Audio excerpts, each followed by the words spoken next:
What's up guys, welcome back. This is Anime Crossover. You'll be watching What If Naruto Woke Up in Tron Legacy Part 1. Now, let's begin. Chapter 1. The Ghost in the Machine. The grid didn't have a sun. It featured a cycle, a rhythmic pulse of illuminating data that changed the sky color from a deep, bruised purple to a piercing, electric blue. For most programs, this was just a refresh rate, a systemic heartbeat. It reminded Naruto of something he had lost, a phantom memory of a warmth that did not originate from a power grid. Naruto sat on the edge of a jagged protrusion of dark glass, looking out over the huge city of Tron City. Below him, light ribbons of cycles ran like veins through the dark circuitry of the streets. He tightened the collar on his matte black suit. Unlike the hard, geometric patterns of the guards and the frenetic, flickering lines of the laborers, Naruto's circuitry was fluid. It hummed with a gentle, sunset aura, a color that shouldn't exist in a world ruled by the icy blues of the system and the harsh reds of the Clue dictatorship. He did not have a system ID in the traditional sense. He awoke in the outland cycle city with only a name and the memory of a vast, hollowed-out region where a great beast used to rule. He possessed no magic, no flashing blue energy spheres, or the power to multiply himself. He was just Naruto, but he possessed something that the programs lacked. He had a way of looking at people or programs that made them feel like more than simply lines of code. The low-res district, Naruto stepped down from the ledge, his boots landing on the translucent floor with a dull thud. He entered the low-res sector, where discarded and glitched data was traded. Hi, Naruto. You got the exchange? A little, twitchy software called Bitbyte approached him. His light lines were flickering dangerously, indicating impending derezzing. Naruto did more than simply pass over the scavenged data drive. He leaned in and put a hand on the program's shoulder. In this universe, touch was uncommon. Everything appeared slick, remote, and efficient. Naruto's touch felt grounded. He gave a faint, lopsided smile, as if he knew something the system hadn't yet programmed. Easy there, Naruto murmured, his voice a quiet rasp that stood out against the computerized hum. I've got it, however, you must first stabilize your core muscles. If you keep overclocking, you'll end up static on the floor. I can't help it. The cycles are getting faster, Bitbyte muttered, stopping down as he concentrated on Naruto's steady stare. Take a breath, Naruto said. I understand there is no air here, but do it anyway. Concentrate on the hum. Other programs paused around them, despite the simplicity of their interaction. Naruto had a serious demeanor. He lacked the authority of the user and the horror of a black guard, but he exuded presence. He had the riz, not the loud, bragging sort, but the quiet, effortless fascination of a guy who once moved mountains and now sees beauty in a single grain of digital sand. The intersection of fate as Naruto pushed through the crowds, he noticed a dramatic change in the air. The city's rhythmic pulse stuttered. A group of recognizers, U-shaped transport ships, loomed overhead, their red beams scanning the fog for anomalies. Naruto ducked into a tight alleyway, his heart for the digital counterpart of it pounding. He was an abnormality. He did not belong to the system. He leaned his back against the chilly, burning wall and blended into the darkness. That's when he noticed her. She moved with grace that defied the usual movement protocols of any program he'd seen. She donned a deep black suit with beautiful white light lines that appeared to sparkle with inner wisdom. She wasn't fleeing the guards, she was scouting them. She turned her head, her short, dark hair reflecting the light of a passing cycle. Her eyes were wide, filled with a kind of hazardous curiosity in an obedience-based environment. This was Quora. She paused, her hand hovering over the identity disk on her back. She'd spotted him. Most programs would have abandoned or reported him. Quora just cocked her head, witnessing Naruto's orange light lines pulse in sync with a different beat than the grid's clock. Naruto did not panic. He did not seek for a weapon that he did not own. Instead, he moved out of the shadows, allowing her to see his face. He gave her a long, knowing nod, indicating, I see you, and I'm not afraid. Quora remained for a microsecond too long. In the grid universe, a microsecond represented an eternity of data interchange. She noticed the warmth in his gaze, which should have been impossible. A recognizer beam raced over the passageway, coloring it a vivid red.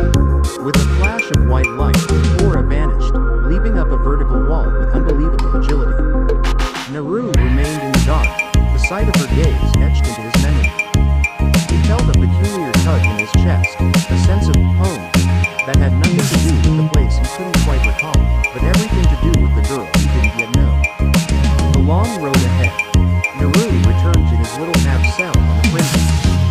He didn't have a bed because programs didn't sleep, but he did have a chair where he could sit and absorb his day. He was a grizzly, as the whisperers in the low-res neighborhood dubbed him, yet he was lonely. He was a man out of time and out of place. He missed the scent of ramen and the sound of laughter, which the digital world could not replicate precisely. But when he glanced at his hands, watching the orange data flow beneath his skin, he realized he wasn't meant to be a ninja. He was here to serve as a bridge. He hadn't realized it yet, but CLU's perfection was about to be tested by the most defective object in existence. A soul that refused to be coded. And Quora, the last of the ISOs, the grid's miracle, had just discovered something he had not been designed to grasp. The grid didn't have a sun that featured a cycle, a rhythmic pulse of illuminating data that changed the sky color from a deep, bruised purple to a piercing, electric blue. For most programs, this was just a refresh rate, a systemic heartbeat. It reminded Naru of something he had lost, a phantom memory of a warmth that did not originate from a power cord. Naru sat on the edge of a jagged protrusion of dark glass, looking out over the huge city of Tron City. Below him, light ribbons of light cycles ran like veins through the dark circuitry of the streets. He tightened the collar on his matte black suit. Unlike the hard, geometric patterns of the guards and the frenetic, flickering lines of the laborers, Naru's circuitry was fluid. It hummed with a gentle, sunset orange, a color that shouldn't exist in a world ruled by the icy blues of the system and the harsh reds of the blue dictatorship. He did not have a system ID in the traditional sense. He awoke in the outland cycle with only a name in the memory of a vast, hollowed-out region where a great beast used to roar. He possessed no magic, no flashing blue energy spheres, or the power to multiply himself. He was just Naru, but he possessed something that the programs lacked. He had a way of looking at people or programs that made them feel like more than simply lines of code. The low-res district Naru stepped down from the ledge, his boots landing on the translucent floor with a dull thud. He went to the low-res sector, where the discarded and glitched met to trade fragmented data. Hi, Naru. You got the exchange? A little, twitchy software called Bitbyte approached him. His light lines were flickering dangerously, indicating impending derezzing. Naru did more than simply pass over the scavenged data drive. He leaned in and put a hand on the program's shoulder. In this universe, touch was uncommon. Everything appeared slick, remote, and efficient. Naru's touch felt grounded. He gave a faint, lopsided smile, as if he knew something the system hadn't yet programmed. Easy there, Naru murmured, his voice a quiet rasp that stood out against the computerized hum. I've got it. However, you must first stabilize your core muscles. If you keep overclocking, you'll end up static on the floor. I can't help it. The cycles are getting faster, Bitbyte muttered, stopping down as he concentrated on Naru's steady stare. Take a breath, Naru said. I understand there is no air here, but do it anyway. Concentrate on the hum. Other programs paused around them, despite the simplicity of their interaction. Naru had a serious demeanor. He lacked the authority of a user and the horror of a black guard, but he exuded presence. He had riz, not the loud, boasting type, but the calm, easy attraction of a guy who had previously moved mountains and now saw beauty in a single grain of digital sand. The intersection of fate as Naru pushed through the crowds, he noticed a dramatic change in the air. The city's rhythmic pulse stuttered. A group of recognizers, huge, U-shaped transport ships, loomed overhead, their red beams scanning the throng for anomalies. Naru ducked into a tight alleyway, his heart, or the digital counterpart of it, pounding. He was an abnormality. He did not belong to the system. He leaned his back against the chilly, burning wall and blended into the darkness. That's when he noticed her. She moved with grace that defied the usual movement protocols of any program he'd seen. She donned a deep black suit with beautiful white light lines that appeared to sparkle with inner wisdom. She wasn't fleeing the guards, she was scouting them. She turned her head, her short, dark hair reflecting the light of the passing cycle. Her eyes were wide, filled with a kind of hazardous curiosity in an obedience-based environment.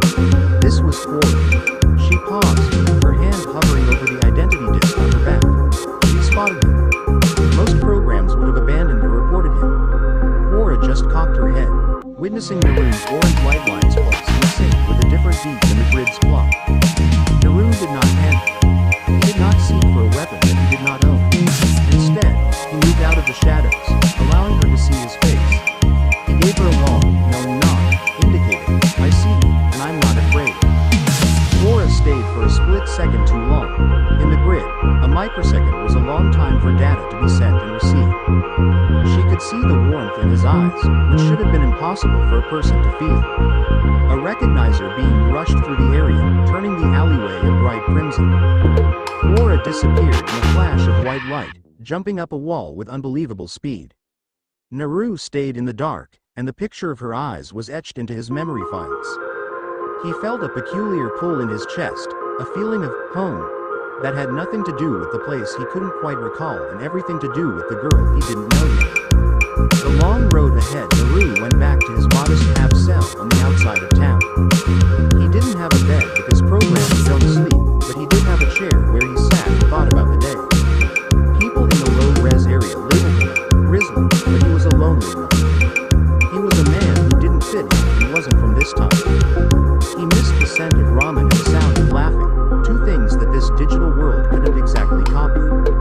But when he looked at his hands and saw the orange data flowing under his skin, he understood he wasn't here to be a ninja. He was here to connect people. He didn't know it yet, but the most imperfect object in the world, a soul that wouldn't be coded, was going to defy CLU's perfection.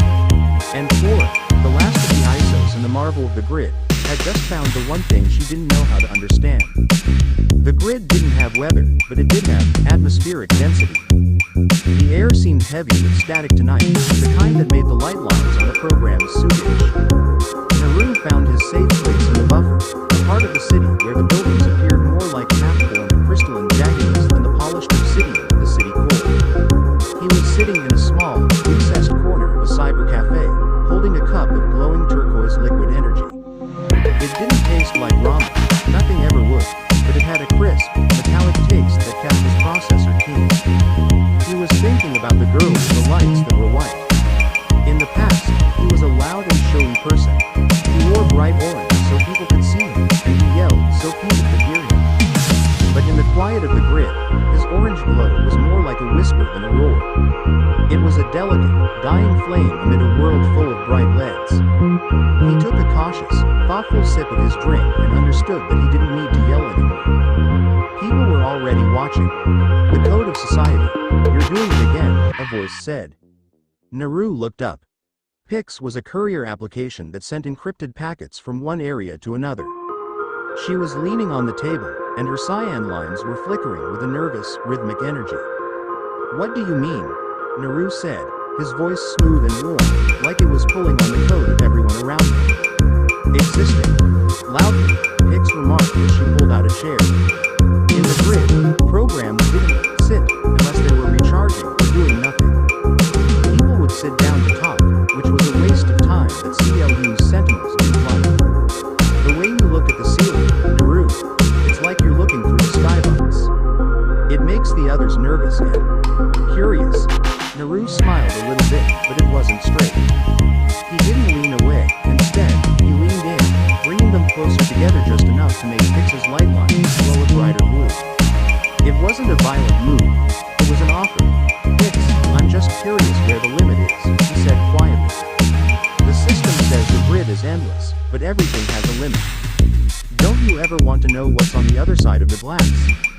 Pix turned her head aside, and her head unit tilted. "That's user talk. Dangerous talk. If you keep talking like that, you'll end up on a transporter to the gates. You're not a combat program, Naru. You'd be de-rezzed in the first round." "Maybe," Naru replied, running his thumb over the edge of his cup. "But I think there's more to winning than just throwing a disc." He saw something move in the glass wall of the cafe. A white flash. His heart, that odd, non-mechanical organ that still beat in his chest, made a loud thud. He didn't look back. He was aware that she was observing. He had felt that certain weight of being watched since he exited the alleyway a long time ago. The observer, who can't be seen Flora, was standing on a high-tension cable 3 stories above the buffer. The low-frequency buzz of her customized armor made her almost undetectable against the dark sky. She observed Naru from where she was, Even Flynn had been her teacher for her whole life. She understood a lot about the user world, including sunrises, the water, and things that were organic. But Naru was a mystery she couldn't figure out. He wasn't like her. He didn't come from the grid's original coding, but he wasn't a normal program either. His body was young, but his soul felt old. She saw how he talked to pigs. She witnessed the courier program's stance go from protective to relaxed, and then to something that was nearly loving. Flynn had called it charisma, the power to make other people feel like they are part of something bigger. Quor's code seemed weird to her. There was a spark of something that wasn't a command or a procedure. It was jealousy. She wanted to know what he was talking about. She wanted to know why his light was orange, like the hue of a sun she had only seen in Flynn's grainy, 8-bit projections. The meeting Naru rose up, said goodbye to Pix in a low voice, and started heading toward the edge of the sector, where the city met the jagged, unrendered wastes of the outlands. He walked slowly on purpose, with his hands in his pockets. He came to a bridge that over a huge chasm of raw data. This was the river of information that powered the metropolis. He leaned on the railing and halted in the center of the bridge. He whispered to the empty air, "You can come down now." Unless the view was better from up there, there was a quiet hiss of air moving around after he spoke. Quora fell from the line and landed quietly behind him. She didn't pull out her gun, but her hand kept close to her disc. Her bright, wide eyes looked for his face. "What did you know?" She inquired. She spoke in a melodic yet clipped way, like someone who read more than they talked to others. Naru slowly turned around. Her beauty was shocking up close, not because she was symmetrical, but because there was light behind her eyes. She looked like she was dreaming, but she was wide awake in a world of cold logic. "I didn't know with my eyes," Naru remarked as he tilted his head. He gave her that same crooked smile that had made the courier drop his guard. "I could feel the air change. You have a very bright presence, even when you try to hide it." Quora frowned a little and moved closer. She was studying him, her eyes moving over the orange wires in his costume. "You are an anomaly. You don't have a function or an origin file in the master control registry." "What are you?" Naru laughed for a short time. "I think I'm like you in that I'm a guy looking for a place to belong." Quora became rigid. "I belong with my creator. I have a reason for being." Naru inquired softly, "Is your goal to watch people from the shadows?" He moved one step forward. He wasn't trying to scare her. He was just inquisitive. He saw that her pupils were getting bigger, which was a biological response that her digital twin had somehow copied from Flynn. "I was curious," she said, her voice lowering an octave. "Your light. It's the color of a sunset. Flynn told me about them. He said they were the most beautiful part of the day because they meant the world was at peace." Naru's face relaxed. He felt a real twinge of sadness when he remembered sitting on a stone face and looked out over a hidden village while watching the same sun. Naru murmured quietly, "It's a nice color, but it's lonely when no one is there to watch it with you." For a moment, the two of them stood on the bridge, the data river roaring in the grid's chilly blue all about them. This wasn't a deception. Riz was a bridge. He wasn't trying to win her over. He was attempting to get to her. Quora gazed down at his hand, which was resting on the railing next to hers. She had never had to touch another program before. Touch was only for moving data or fighting. But when she looked at the orange glow of his skin, she thought about how warm he was. "I have to go," she blurted all of a sudden, her rules coming back to her. "Police patrols are getting more frequent. If they find you here, outside of your sector, they will repurpose you." Naru responded, "Then I guess I'll have to be careful." He didn't try to stop her from leaving. He understood how important it was to take things slow. "Will I see you again?" White light. Quora stopped for a moment, her body already getting ready to jump back into the darkness. She turned around and glanced at him. "Quora is my name." "Nar," he said. "Naru," she said again, trying out the name's weight. It didn't sound like a code, it sounded like a breath. She was gone in a flash, leaving behind only a faint trail of white pixels in the air. Naru stood on the bridge for a long time, watching the data move. He didn't have any chakra, clones, or fonts, but when he looked at the place where Quora had been standing, he felt a spark of something he hadn't felt since he got to this digital prison. He had a job to do, and this time, it wasn't about rescuing the world. It was about looking for the girl who lived in the light. The cycle didn't start with a sunrise. Instead, a huge, systemic surge of power rippled through the floor of Naruto's half cell. He was sitting on the floor with his legs crossed and his eyes closed. Back in the day, this was when he would have been chasing chocolate and felt the blue energy whirl around in his tenketsu like a controlled storm. Now, all that was left was the empty haven where the great beast used to live. The silence was so deep that it was nearly deafening. He didn't have chakra, but he did have willpower. He spent the first few microcycles of the day just getting used to the grid's rhythm. He could feel the vibrations of the light cycles on the faraway highways, the steady hum of the power regulators, and the frenetic, jagged pulses of the programs in the low-res district.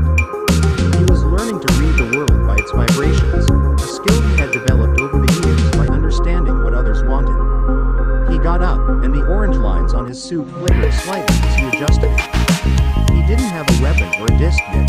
All he had were his words and the weird, magnetic pull of his presence. The Echo's Market Naruto walked to a part of the city called the Echo Chamber, which is a huge market constructed into the side of a huge data processing tower. Here, programs swapped shards, which were pieces of broken files, old textures, and old world logic. There was a lot of noise and not much steadiness there. Naruto, look at this. A tall, thin program called Index called him over. Index was a librarian class program that had gone rogue after Flu deleted his files.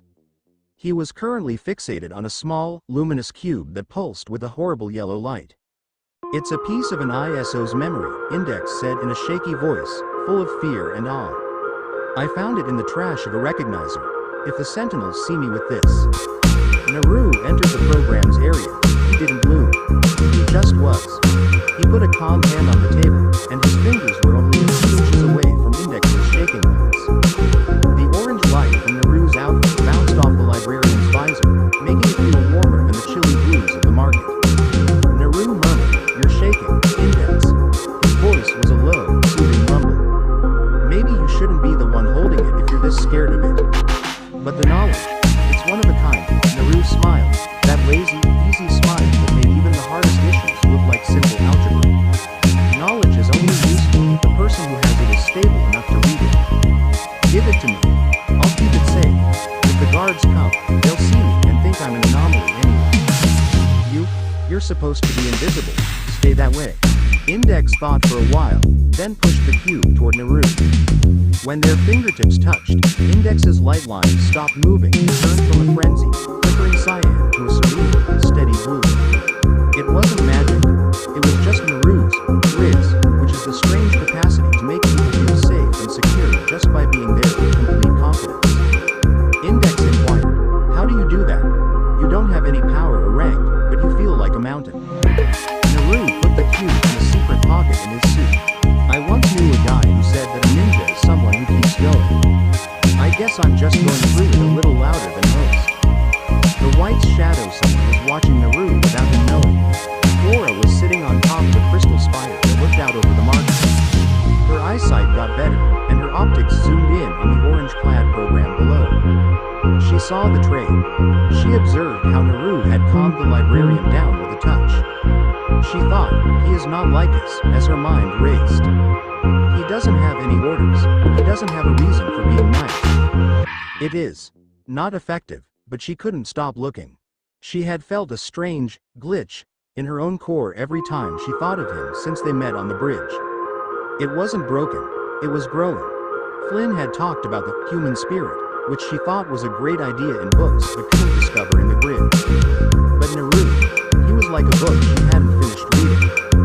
She moved around, and her black and white suit went nicely with the harsh architecture. She was supposed to be watching CLU's troops move around, but all she could think about was the boy who looked like a sunset. She observed a group of black guards coming toward the market. They moved with the scary, perfectly timed speed of a hunting algorithm. They weren't looking for Naruto, but they were checking the crowd for those who didn't have a legitimate ID. Naruto hadn't seen them yet. He was engaged assisting an old, broken program pick up data fragments that had fallen. Flora didn't think. She didn't think about how dangerous it was for her or how much Flynn wanted to keep it a secret. She jumped. The grid danced before he heard the guard. Naru could feel the change in the air. The air became thick, and the buzzing in his ears turned into the loud, metal clang of military boots. He looked up and saw the red visors of the black guards cutting through the blue mist in the market. He kept his cool. He didn't go. In the grid, running was a confession. Stop. Identification, the lead guard said in a voice that sounded like a bark. Naru stood his ground with his hands out at his sides. I think you're in the wrong area, friend. This is a low priority zone. Surely you can find some rebels to hunt down somewhere else? The visor on the guard's helmet lit up. Speech that isn't allowed has been found. Scan started. Naru felt the red glare flood over him. He knew it would find nothing. No ID, no function, and no origin. He would be marked as an unresolved process and sent to the games. As the guard reached for his disc, a flash of white light hit the floor between them. Cora landed in a flawless three-point stance, her identity disc already in her hand and glowing with a bright, pure white light. She didn't fight, she just stood in the way. Move along, programs, she urged, her voice booming with a demand that didn't originate from Clue. The elite guard is watching this area. You don't need to be here. The black guards stopped. Their logic circuits had a hard time figuring her out. She looked like an ISO, but she had the power of something much higher. After a tense second, the guards all lowered their heads at the same time and moved back into the shadows. Naru let out a deep breath that he didn't realize he was holding. He looked at Cora, who was now standing with her back to him and her shoulders tight. You always show up at the right time, Naru remarked, his voice getting playful again. Cora looked back. She appeared very angry for the first time, and her eyes were big. You are crazy. You stand there and talk to them like they are people. They are functions, Naru. They would have derezzed you in a heartbeat. Naru didn't let her anger go. He moved closer to her until he was in her personal space. He could see the ISO code on her skin in complex, moving patterns. Naru replied softly, I know what they are. But if I start acting like a machine, I will become one too. I'd rather be a crazy person than a perfect program. Cora's rage came and went, leaving behind the same, unsettling wonder. Flynn says things like that, but he is a creator. You are just a boy. Why do you care so much? Naru reached out. It was a risky move. If she had responded badly, he could have been erased. He didn't touch her, but he held his hand close to her shoulder so she could feel the warmth coming from his orange lines. Someone has to be a fire in a world this cold, he said quietly. The Riz wasn't a game for a long, quiet time, it was a confession. They were in the heart of a busy market, yet the rest of the grid appeared to dissolve into low-quality background noise. Cora gazed at his hand and then back up at his face. Her digital heart was beating faster than it should have been. She was secretly falling for him, not because he was powerful, but because he was the only thing in her world that seemed true. I have a place, she added in a voice that was barely a whisper. Over here, where the system doesn't look. If you want to see the fire, come with me. This time, Naru's smile got bigger, and it reached his eyes. White light, take the lead. The hollow that is hidden they went through the dead zones, which were parts of the grid that had been removed and never fully rendered. It was a universe of gray blocks and floating shapes that looked like they were made of math. It was quiet and scary. Cora took him to a small cave made of clear obsidian. She had collected items within that were odd and not digital. Flynn had brought in real books, a small jar of something that looked like sand, and one dry leaf. This is my collection, Cora replied, her voice full with pride. Things that don't belong here. Naru moved through the little room, his eyes on the leaf for a long time. He touched it lightly and felt how fragile it was. The scent of cedar and the sound of the wind made him think of the woodlands near his home. Naru said, it's beautiful. Cora's heart skipped another beat as she observed him. Flynn was the only person she had showed this to. Seeing Naru standing here, with his orange light shining on her possessions, felt like a holy ceremony. Cora's voice shook as she said, I read about love in these books. People say it's a synchronization two souls. Is that what this is, Naru? This glitch I feel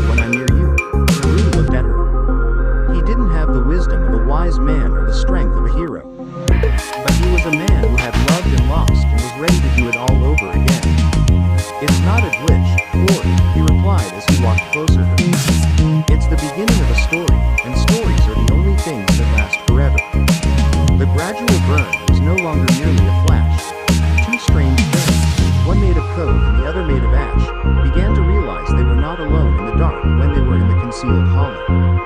The world was a jagged place with broken buildings and half-formed mountains of glass, and the sentinels kept an eye on everything.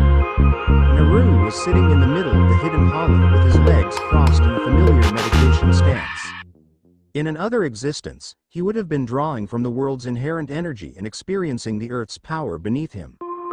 There was no nature here, just the continuous, low-frequency hum of the grid's base. He shut his eyes and tried to reach that center, that flame. There was nothing there.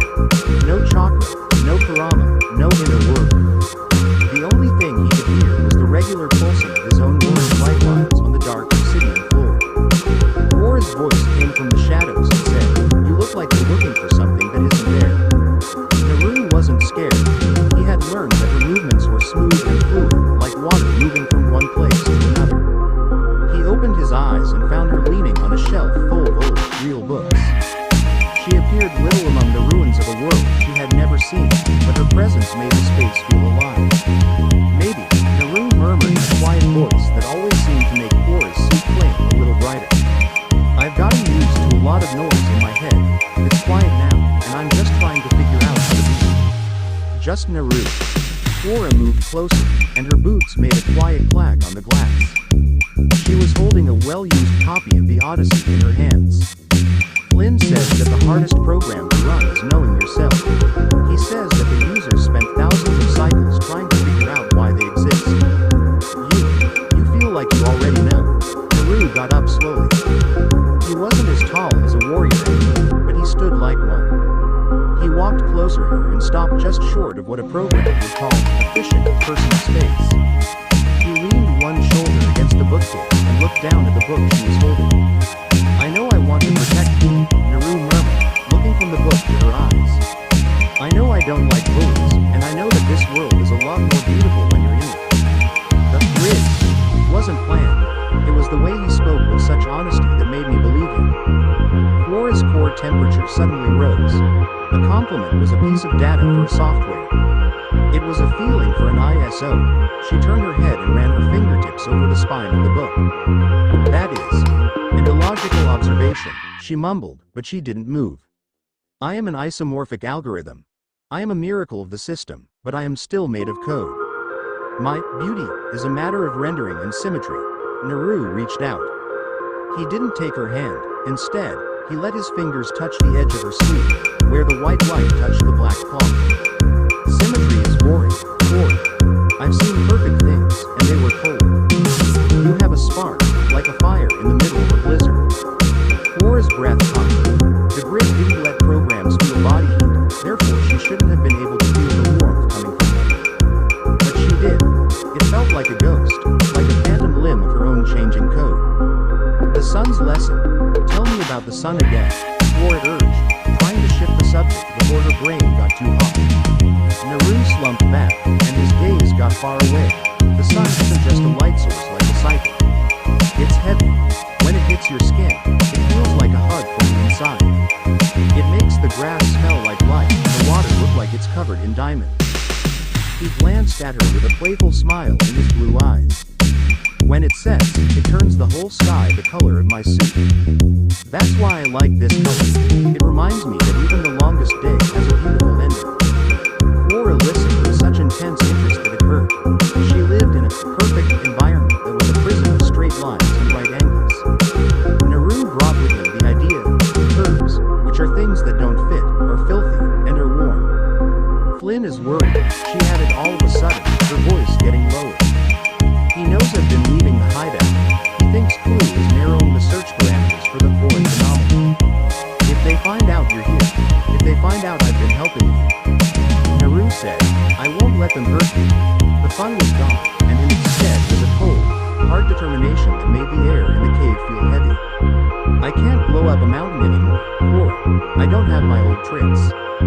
But I promise you, I will stand between you and Clue until I am nothing but static on the floor.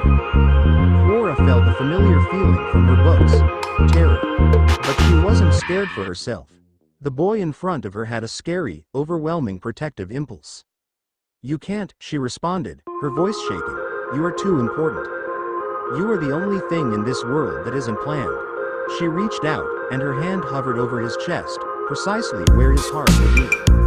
She could feel the steady, repetitive thrum of his life force, which was out of tune with the grid's heartbeat. She had never heard anything so wonderful. The hidden ship, they stayed like that for a long time, two strange things in a cave full of old stuff. It was no longer merely interesting to see how slowly their bond grew. It was becoming into a wave. He put his hand over hers. His flesh was rougher than the smooth, shiny surfaces of the grid. It was like history. It felt like the ground.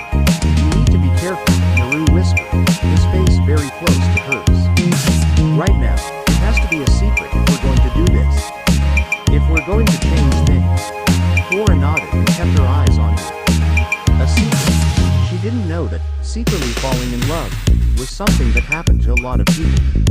It felt to her like she was rewriting her own source code in real time. She was no longer just the final ISO, she was Naru's partner. The dark figure in the sky, a low, vibrating rumble that shook the very foundations of the hidden hollow broke the moment. Naru and Quora jumped apart, their instincts taking over. They ran to the cave's entrance and looked out over the jagged horizon of the outlets. In the distance, the huge, red-lit shape of the rectifier, CLU's flagship, cut through the sky. It was moving slowly, and its huge searchlights swept over the wasteland like the eyes of a hungry deer. They're broadening the search, Quora said, her hand reaching to her identity disk. They're not just looking in the city anymore, they're looking for energy signatures that aren't normal. Naru gazed at his own arms. His orange light lines were pulsing with a fierce energy. He was a flare in the dismal outlets. Naru understood, I'm the signal. I'm putting you in danger as long as I'm near you. Quora turned to him with an angry look on her face. Then we move. We stay ahead of the light. Flynn has a light runner hidden in the substrata. If we can get to it, we can disappear into the sea of simulation. Naru gazed at her and saw the dread she was attempting to hide behind her warrior's face. He grabbed her chin and made her look him in the eye. Hey, he murmured, his voice a steady anchor in the storm. We're going to be fine. I've been through worse than a big U-turn in the sky. He winked at her quickly and confidently, the type of riz that didn't simply charm but also inspire. Besides, Naru said with a sneer on his lips, I've always wanted to know what happens when you go off-road here. Quora's terror faded, and she felt a rush of adrenaline take its place. She didn't know how he did it, how he could transform a death sentence into an adventure, but she was ready to follow him into the static. The descent, they started to go down into the deeper levels of the outlets, navigating through tight spaces and over data bridges that were falling apart. Whenever a searchlight came close, Naru would drag Quora into the shadows, where his body would protect hers. He was quite conscious of how close she was. The smell of ozone and dirty paper in her hair. The way her hand felt little but strong in his. They weren't only running to stay alive. They were fleeing toward a future that neither the system nor the users could have seen coming. When they got to the entrance to the substrata, Quora stopped and looked back at the red glow of the rectifier in the sky. She muttered, Naru, yes, if we get caught, if I get derez. Naru paused and turned to her with a look of complete confidence. Not on my watch. Nobody's getting derez today. Remember, we have a sunset to see? Quora grinned, and it was a real smile that reached her eyes. I remember. They vanished into the tunnel's darkness, leaving behind two sparks of light, one white and one orange, twisting together in the machine's heart. The substrata was a place where data was still raw and unprocessed. The buildings here weren't the sleek, black glass of Tron City. Instead, they were huge, blocky monoliths of grayscale code that pulsed with a low-frequency vibration. It felt heavy, like the air before a thunderstorm in the world Naruto hardly knew. Naruto led the way through a thin crack on the floor. His orange light lines made lengthy, flickering shadows on the walls. He didn't have the same sense of smell and touch as a ninja anymore. He couldn't feel attackers miles away and save them, but he had something else. He could tell how a location felt just by being there. Naruto murmured, "The hum is changing." His voice echoed a little in the small room. He stopped and put out his hand to tell Korra to halt. Korra stepped up next to him, and her white light lines sparkled with nervous energy. In the small space of the tube, she was very close, so close that Naruto could see the tiny details on her costume. He smelled her again, ozone and chilly wind. It was a computerized smell, but to him it felt more genuine than anything else in the world. Korra said in a hushed voice, "The substrate is unstable. It's the base of the grid, but it's also where old routines go to die." The hum you hear is the sound of thousands of broken programs trying to finish their last task. Naruto's blue eyes softened as he looked at her. It sounds like a lonely way to die. Just keep saying the same thing over and over until you disappear. Korra turned her head. It is their job, Naruto. They are programs. They just keep going until a user tells them to do something else.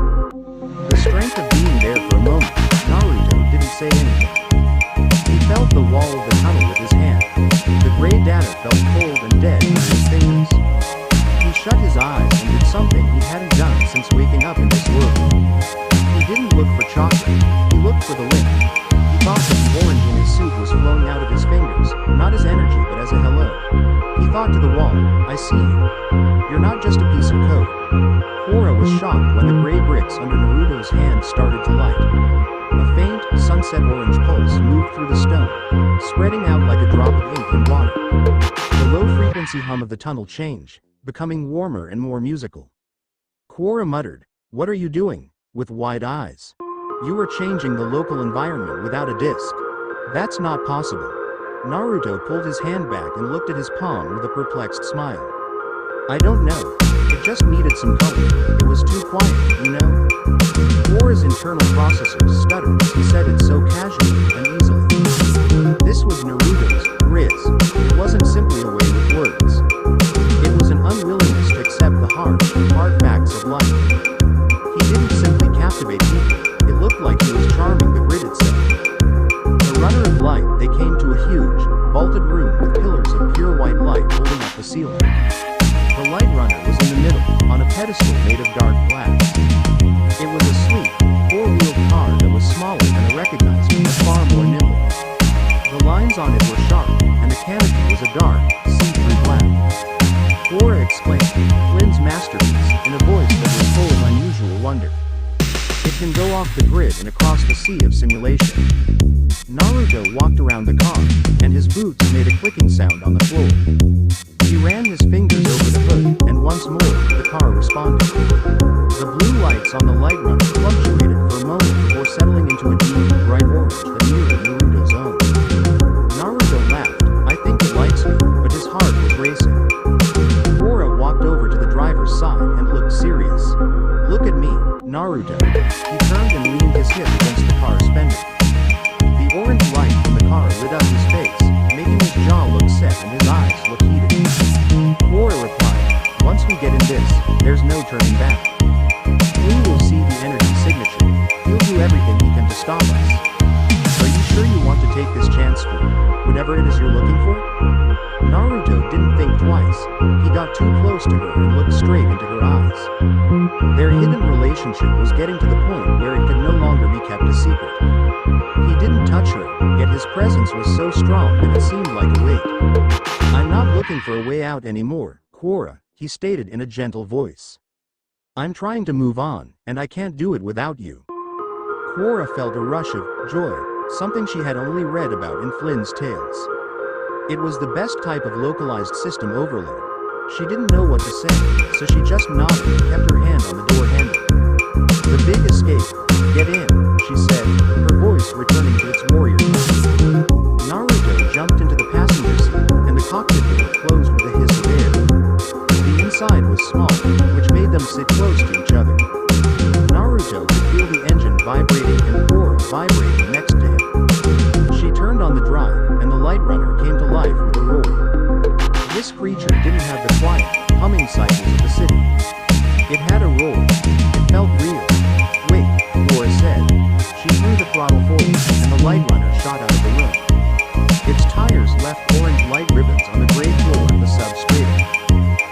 broke through a wall of old data and flew out into the broad air of the Outlands. The sky behind them turned a fierce, angry red. The rectifier was almost above them now, and its huge searchlights were following their orange trail. Naruto said over the sound of the motor, "They've got us." "Not for long," Quora said, her hands racing over the controls in a way that Naruto found fascinating. She turned the light runner toward a huge cliff face that appeared like a wall of static. She flipped a switch just as it looked like they were going to crash. The car changed, and its wheels tugged in as it went into off-road mode. They hit the static wall but didn't crash. Instead, they glided over it because the light runner's special coating made the unrendered surface feel like solid ground. The dark secret as they drove away from the red glow of the rectifier and into the deep darkness of the sea of simulation, the cockpit became quiet. The engine started to hum steadily. Naruto turned to stare at Quora. The white light from the dashboard made her profile stand out. She seemed attentive, but her mouth was softer than it had been before. Naruto replied in a quiet, personal voice, "You're a pretty good driver, Quora." She didn't take her eyes off the road, but the corners of her mouth turned up in a faint smile. "And you, Naruto, are a very distracting passenger." "Is that distracting?" Naruto laughed. "Is that a good thing or a bad thing?" Quora eventually looked at him, and the orange light from his outfit shone in her eyes. In that split second, they didn't seem to be far apart at all. She murmured, "I haven't made up my mind yet, but I think I want to keep learning." The light runner rushed into the blackness, leaving behind a single orange spark with a huge blue glow. They were sprinting toward a world, a creator, and a future they were making one heartbeat at a time. Naruto didn't have any chocolate, a fox, or a village. But while he was sitting in the dark with the girl who was composed of white light, he felt like he had all he needed. The risk had done its job. The hero had discovered his friend. The story of Naruto in the grid was starting now. The sea of simulation was a huge, shimmering area of unformatted data. It was like a liquid void where the grid's rules were written in pencil instead of ink. The sky above them was a deep, starless violet, and the water below them was a moving mosaic of clear tiles that clicked and buzzed as the light runner glided across the surface. The air inside the cockpit was thick with the smell of ozone and the hushed sound of their closeness.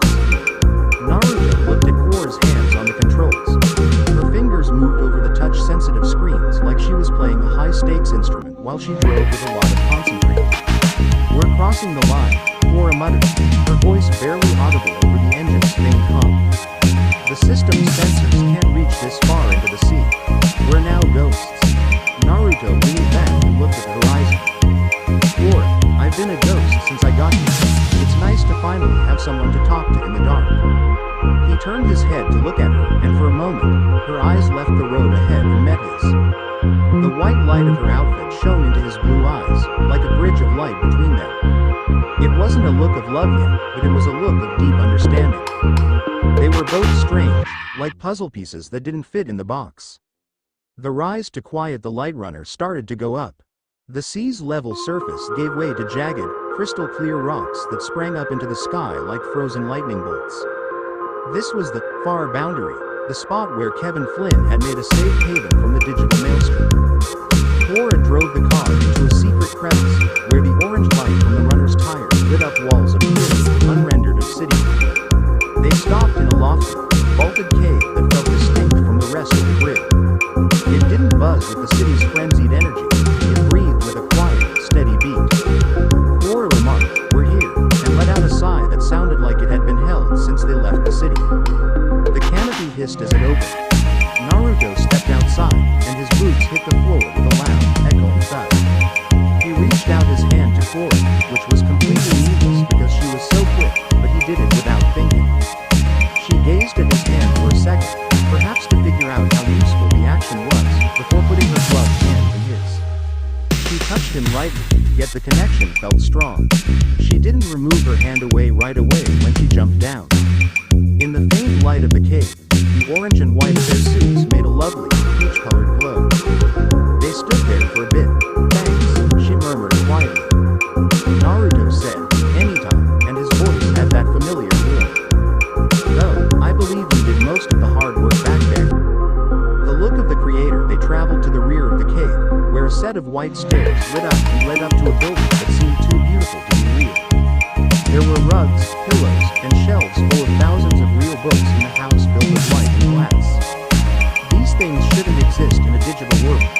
A man with a beard as white as Flora's suit was sitting in the middle of the room on a low platform, immersed in meditation. His robes were a deep, midnight blue, and his presence was like a heavy blanket over the room. Kevin Flynn opened his eyes. Those eyeballs weren't from a software. They were the eyes of a user, tired, smart, and full of terrible calculations.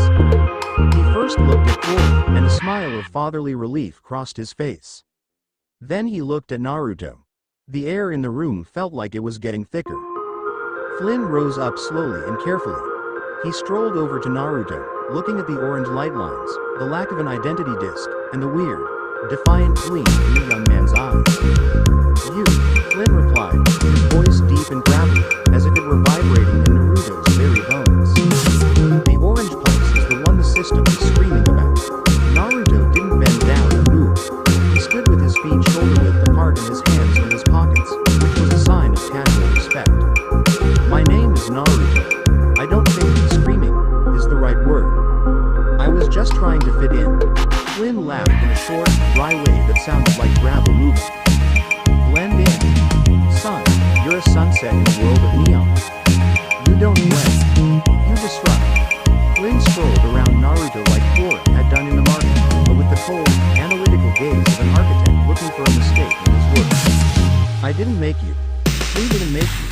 You don't have a disk or a port, but you're sending out a high-frequency signal that changes local subroutines." "How?" Naruto looked at Flynn, then at his hands. "I don't know what subroutines are.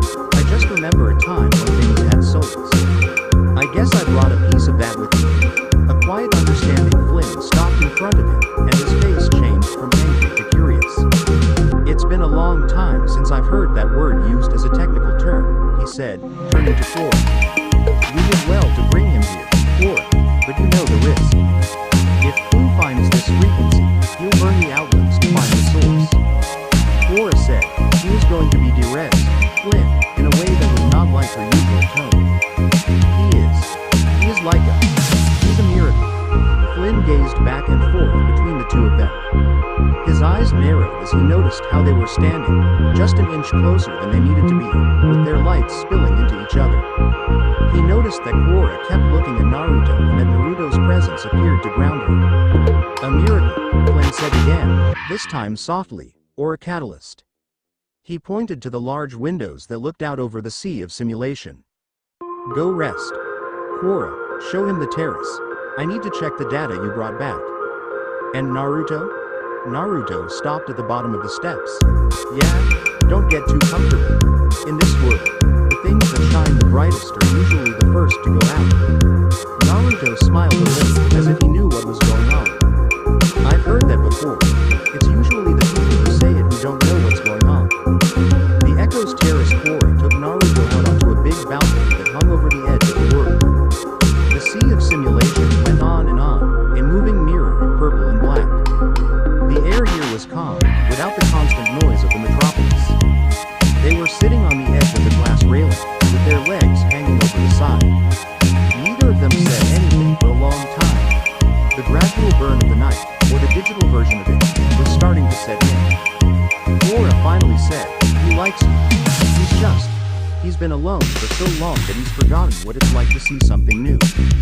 Naruto responded, "I get it," and leaned back on his elbows. He's a creator who lost control of what he made. That's a lot to deal with. He turned his head to gaze at Quora. The fake breeze made her hair messy, and she stared toward the horizon. In this light, she appeared more like a person than she ever did in the city. "Quora," Naruto murmured in a quiet voice. She looked at him, and the white lines on her body pulsed with a slow, steady glow. "Yes? Why did you say I was a miracle back there in the tunnels?" Flora stared at her hands.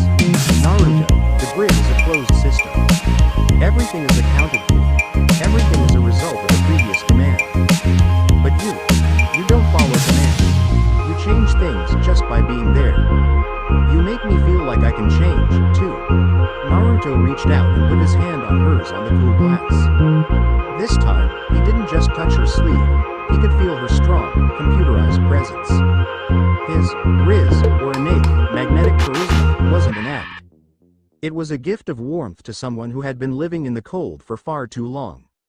Naruto muttered, "You're not a program, Quora," and moved his face closer to hers. "You're not just an algorithm, you're a person. People don't just follow orders. They dream." Quora's eyes searched his, and her breath caught in a way that made no sense to her programming. The secret love she had been keeping inside began to change from a gentle hum to a loud roar.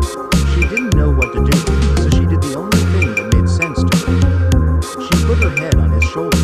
Naruto didn't pull away. He put his cheek on the top of her head. The orange and white lights of their costumes finally came together to form a continuous flame in the dark sea. They were no longer merely two people who had made it. They were the start of something new for the grid, a choice. Kevin Flynn's refuge was a unique place where there was no noise. In the grid, quiet usually meant that something had crashed or been deleted. But up here, in the high crystalline peaks above the sea of simulation, it was alive. It was the sound of data sleeping. Naruto stood in the middle of the training floor, which was a big circle of clear glass that stared out over the purple void.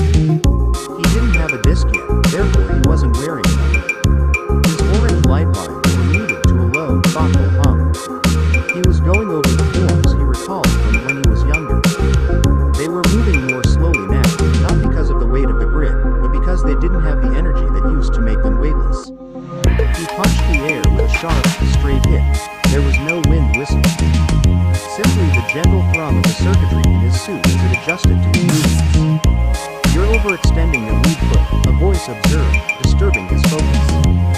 Naruto kept going. He turned on his heel, swinging his leg into the air in a low arc before stopping in a defensive stance.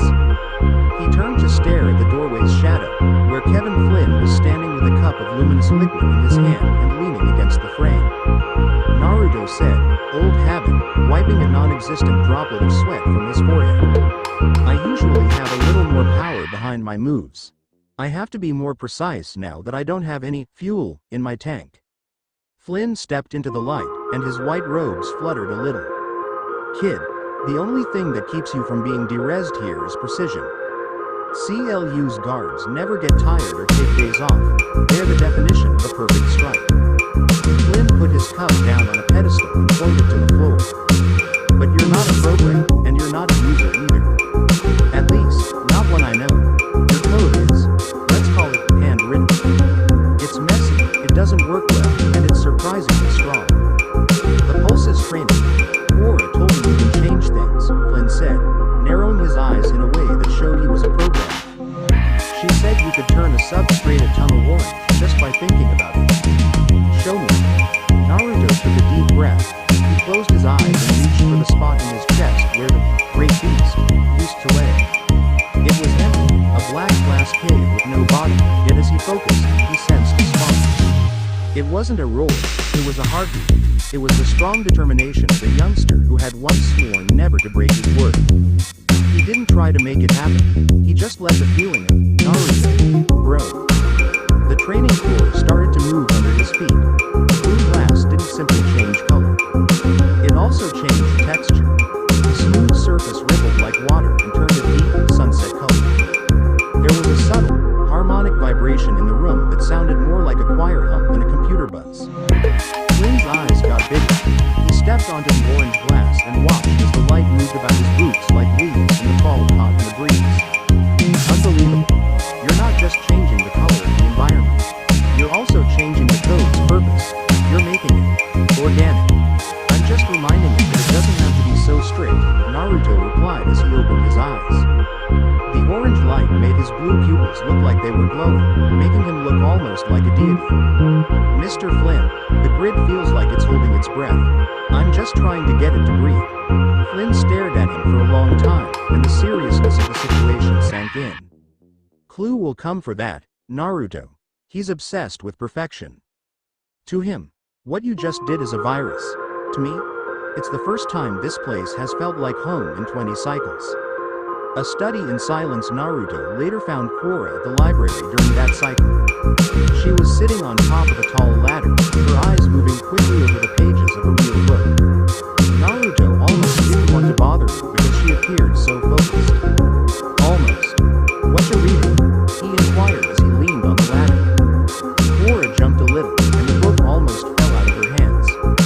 She looked down, and her white light lines suddenly flared up with a dazzling brilliance before settling into a delicate glow.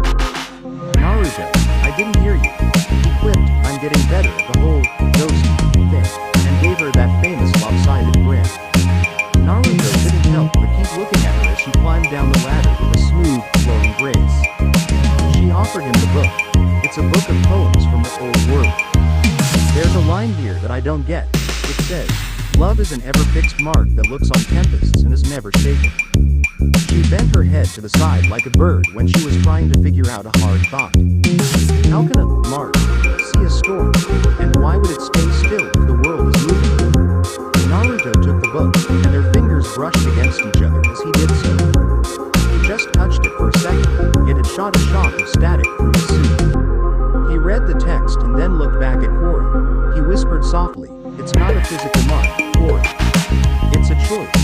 It means that when things get loud and the world seems to be falling apart, you have one person or thing that stays the same. They're your North Star."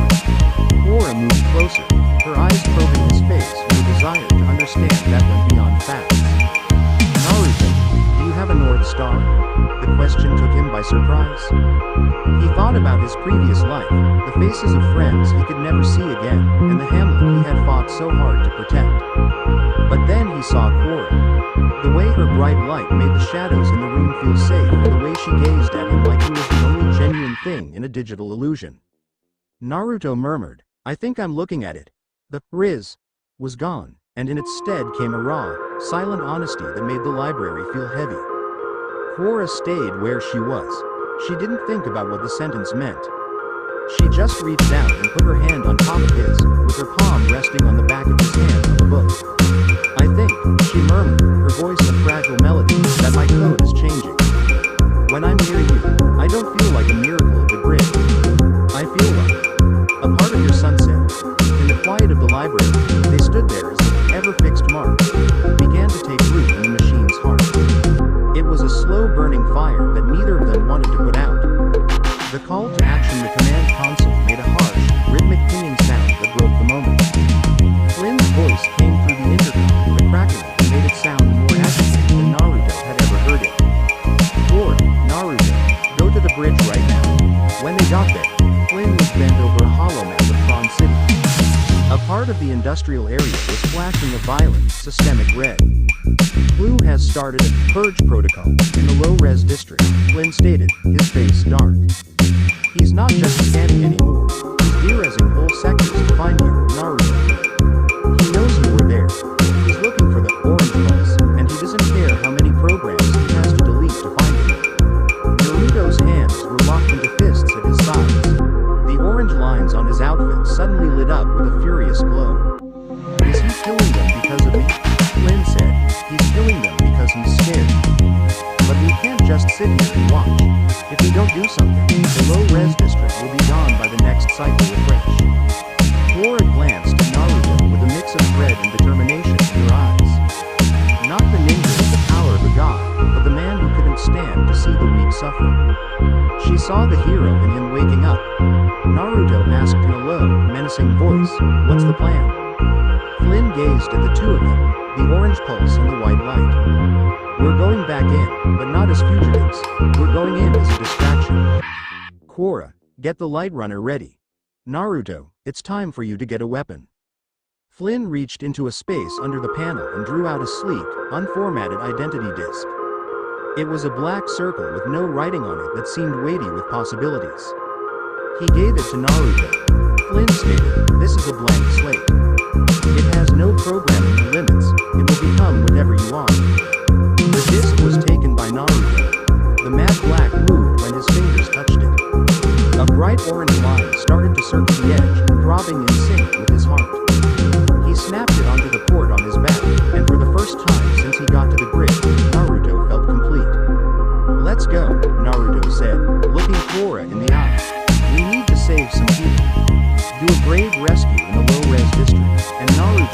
his new disc in battle for the first time? The light runner made a quiet, orange and white wake across the sea of simulation.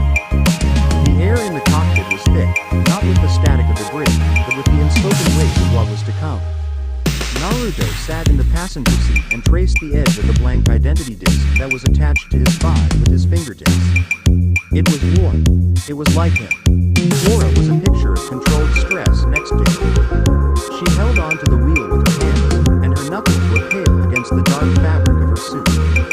She wasn't only driving, she was also dodging the recognizer's huge, sweeping beams that patrolled the high atmosphere. "We're going into the ventilation ducts," Quora murmured, her voice tense. "It's a direct line to the low-res sectors, but it's narrow. If we get caught, we won't be able to move." Naruto gazed at her and saw how the dashboard's scrolling data showed up in her big, dark eyes. He stretched out, not to grab the wheel, but to touch her shoulder for a moment. Even though they were separated by layers of synthetic material, he could feel her tremble. "Hey," he whispered, and his voice dropped into that low, grounded pitch that seemed to get past her defenses. "You are the best pilot in this world, and probably the best pilot in the world I came from as well. We're going to get in, get them out, and leave Clue with an empty street." Quora looked at him and her lips thinned into a little, hesitant smile. "Naruto, your confidence is statistically unlikely. Good thing I never liked math," he said, and when he winked, her light lines turned a soft, unintentional tinge.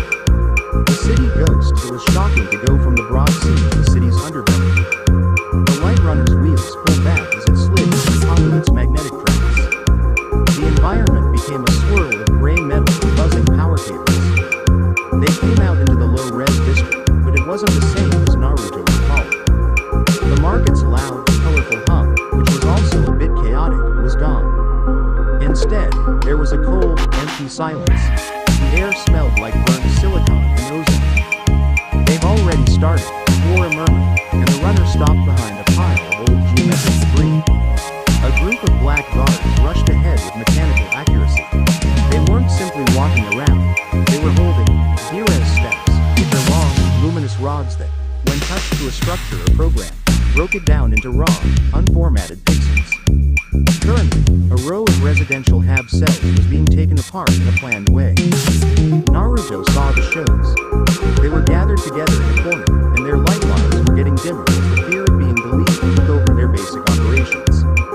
Bitbite, the jittery software that Naruto had helped a few cycles ago, was one of them. Naruto said, "I'm going in," and his hand moved to the disc on his back. "Naruto, wait. There are 12 of them. They are ready for battle," Quora said, clutching his arm. Naruto looked back at him. His orange light was the only thing that kept him warm in the dark behind the light runner. He didn't look like a soldier. He looked like a man who had seen the end of the world and wouldn't let it happen again.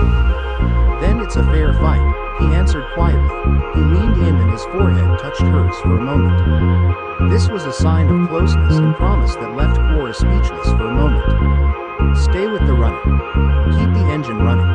The first attack, Naruto didn't jump out of the shadows and scream. He moved like a spirit. Without chakra to help him move faster, he had to rely on the pure, trained mechanics of his body, the muscle memory of 1,000 fights. He slid down a glass slope and landed quietly behind the last guard in line.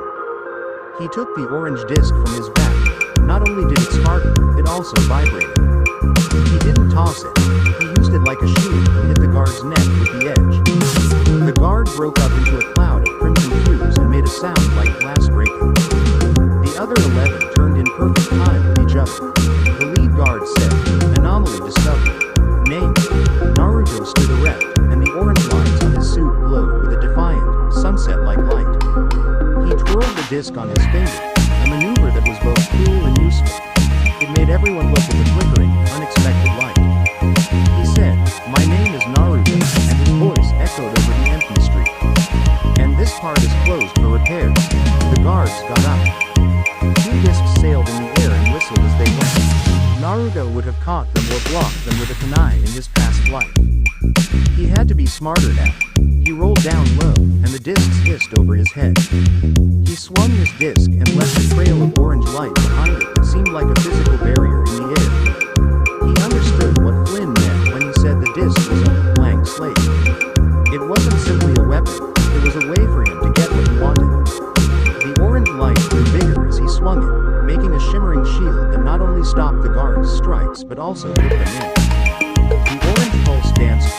observed from the runner, and her heart rate went up. She had seen Flynn battle in the famous Tron in the archives, but this was something else. Naruto was doing a dance. He wasn't following any known fighting subroutine. He was making things up as he went along, using the environment, kicking off barriers, and using the speed of his own body to drive the disc home. Every time he hit a guard, a wave of orange energy went through the floor, briefly stabilizing the disintegrating buildings around him. His whole presence was battling against the purge. Bit bite. Get them to the runner, Naruto yelled as he blocked two staffs at once. The little program looked up and saw the orange flare in the dark. Naru. You came back? Go. Now. As the programs rushed for the car, the lead guard stepped forward. His suit glowed a darker, more threatening red. He didn't throw his disc. Instead, he put it into his staff to make a long-range energy blade. The guard growled, "You are an unresolved process. You will be fixed." The guard lunged. The sword was quicker than Naruto's reflexes could manage without a boost. He could feel the red energy's heat on his chest. Clang. A white disc stopped the crimson sword just inches from Naruto's throat. Flora stood next to him, her suit shining and her face freckled. Flora remarked, "He's not a process," her voice full of fresh power. "He's a user." The hidden link, they were a storm together. The white and orange lights became one powerful force that was very bad. Naruto brought the unpredictability and the raw, physical pressure, while Flora brought the grid's best warrior's skill to be precise. During the fight, their movements started to match up. It was like their code was reaching out and weaving together. Flora was already shielding Naruto's right side when he went to the left. He was there to catch her when she sprang into the air. In the center of a digital war zone, they were the closest they had ever been, two spirits in sync. The remaining guards were just scattered pixels and microcycles. Naruto stood in the middle of the street, breathing heavily. His orange disc was slowly fading. He turned to Flora. She was staring at him, her chest rising and falling, and her helmet was pulled back to show a face that was red with adrenaline from the fight. They didn't say anything. There was no need for them to. They both understood that something had changed for good among the ruins of the low-res area, where the echoes of the purge were fading. They were no longer just friends. They were the ever-fixed mark. Bit Bite yelled from the runner, "We have to go. More recognizers are on the way." Naruto nodded, but he didn't move right away. He walked over to Quora and reached out to brush a stray pixel of crimson energy off her shoulder. He said, "You saved me." Her secret affection for him finally showed in the way her eyes softened as she gazed up at him. "I told you, Naruto. You're the only thing in this world that isn't planned. I won't let the system take that away." She grasped his hand and linked her fingers with his. It wasn't a rule. It wasn't an order. It was a decision. They all fled back to the light, leaving the empty street behind. They took the survivors and their secret with them into the dark. They didn't get the quiet escape they had hoped for when they went back to Flynn's lair. The high-peaked sanctuary suddenly felt full, throbbing with the frenetic, jagged energy of Bit Bite and a few other flickering, frightened programs that had almost been deleted. The light runner hissed as its canopy opened, and the orange and white brilliance of its frame slowly faded in the dim light of the hangar. Naruto was the first to step out, and his legs felt heavy, which was yet new to him. He might have run for days without stopping to collect his breath in the past. Every time he used his pulse, it seemed like it was sucking directly from his soul, leaving a hollow aching where his chakra used to swirl. He went back to aid the people who had fled. Bit Bite was the first to get out, and his light lines were still flashing in a frenetic cyan. With wide, disbelieving eyes, he peered around the huge, beautiful cave that was Flynn's home. This shouldn't be here, Bit Bite said in a glitchy voice. The system says the outlets are empty. It says there is only the grid and the dark. Naruto put a steady hand on the little program's shoulder. Orange light from his hand went through Bit Bite's suit, and for a moment, the stuttering ceased. The system says a lot of things, Bit Bite. Most of them are just lack of imagination. You're safe here. Flora stood near the car and watched Naruto. She didn't say anything, and her helmet was off. Her dark hair was untidy from the journey. She could tell that the programs were looking at him differently than they did Flynn. unspoken sound. Naruto and Quora were the only ones in the corridor leading to the main terrace after the refugees were taken to a lower level to idle and recover. The air was chilly and smelled like the ozone from the sea below. Quora remarked, "You're tired." It wasn't a question. She got in his way and looked at the dim orange lines on his outfit. "Your energy levels are going up and down. Your core is hot." Naruto put his back against the crystal wall and let out a long, steady breath. "I'm fine, Quora. I'm just a little out of breath. I guess, being the fire, takes more out of me than I thought." He looked at her, and instead of the fun, riz, he usually had, he appeared raw and exhausted. He reached out and touched her fingers with his. The movement was gradual and careful. In the secret language they were making, this was more than a touch. It was a connection. "I've never seen a program fight like you did today," Quora said quietly, her fingers entwined with his. "You didn't just delete them. You acted like you owned the world." Naruto said in a hushed voice, "It doesn't belong to me. But it doesn't belong to Clue either. It belongs to people like Bit and you." He moved closer, and the white and orange lights on their outfits began to blend into a gentle, sunset glow on the walls. The slow burn wasn't a flicker anymore. It was a constant, regular pulse that mirrored their heartbeats. Quora didn't pull away. She leaned in and put her forehead on his chest. "I felt it, Naruto," she murmured, but her voice was muffled by his costume. "When we were fighting, our code was syncing. I could feel what you wanted to do before you even moved. Is that what love does? Does it make two programs into one?" Naruto put his chin on the top of her head and closed his eyes. "It's not about being one person, it's about being a team. It's about two people choosing to walk the same path, no matter how dark it gets." The creators show a gravelly voice cut in and said, "It's about resonance." They broke up, not out of guilt, but because they were very aware. Kevin Flynn stood at the end of the hall, and his white robes made lengthy shadows. He wasn't judging them, he understood them deeply, almost tragically. Flynn said, "Naruto, come with me. Quora, go check on the refugees. They need to be set to the hideout's frequency so Clue can't find their signatures." Quora stopped for a moment too long, looking at Naruto for a moment too long before nodding and going down the stairs. Flyuto followed Flynn into a small, round chamber that he had never been in before. There was only one old-looking terminal in the middle. It was a relic from the user world.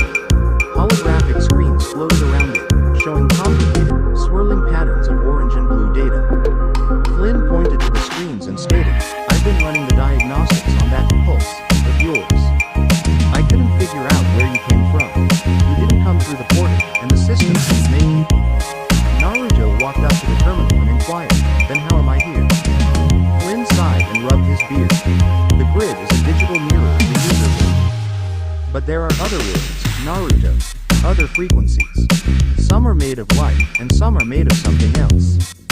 You call it chakra, don't you?" Naruto's body went stiff. The word felt like a ghost in his mouth.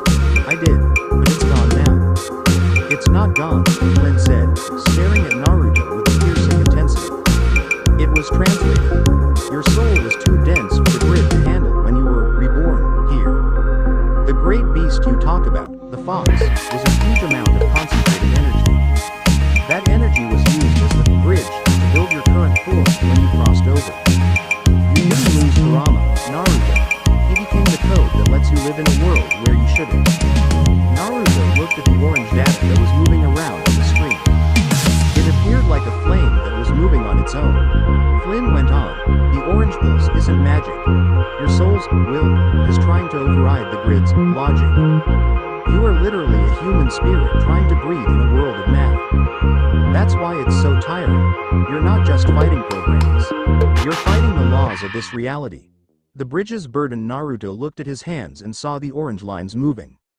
"So, I'm the problem," Flynn whispered softly, "you're the miracle. The ISOs showed what the grid could do, but you're a reflection of the user's heart. That makes you the most dangerous thing Clue has ever seen." Flynn moved forward and put a hand on Naruto's shoulder. "But listen to me, kid. This world has a way of trying to fix things that don't fit. The more you use that pulse, the more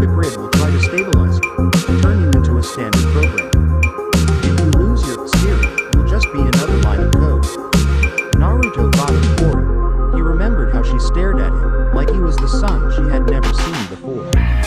He remembered the vow they had made to each other in the library when no one else was around. Naruto responded, "I won't let that happen," his voice hard. "I've been told my whole life that I don't fit in. I'm pretty good at staying messy." Flynn laughed, and it was a real, pleasant sound. "I believe you. But be careful. Blue isn't just sending guards anymore. He's building something. Something that will specifically fight a soul." The dark secret Naruto discovered Korra on the balcony and looked out over the sea of simulation late that night, after the hideout had settled into a low power bubble. She stood perfectly motionless, and the white lines of light around her glowed softly against the purple sky. He didn't say anything. He just came up to her and stood next to her. She reached out and took his hand after a while. She held on tightly, as if she were scared he would turn into pixels if she let go. "Flynn told me," she said softly. Naruto said, "Yes." "That's what he said, that I may translate its soul." Korra looked at him and searched his eyes. "Does it make a difference for you?" Naruto leaned in so close that their faces were only a few inches apart. The Riz was gone, and in its stead was the calm, sure feeling of a man who had finally found his place. He answered, "It means I was brought here for a reason, and I believe that reason is right in front of me." Naruto leaned down and gave her a sweet, timid kiss on the forehead under the starless sky of the grid. They were still trying to figure out what was going on in the conflict. It was a hidden seal on a bond that no code could ever copy. There were two strange things waiting for the sun to rise. Stay tuned for more. Thank you for taking the time to listen to this video. I'm thrilled you watched the video.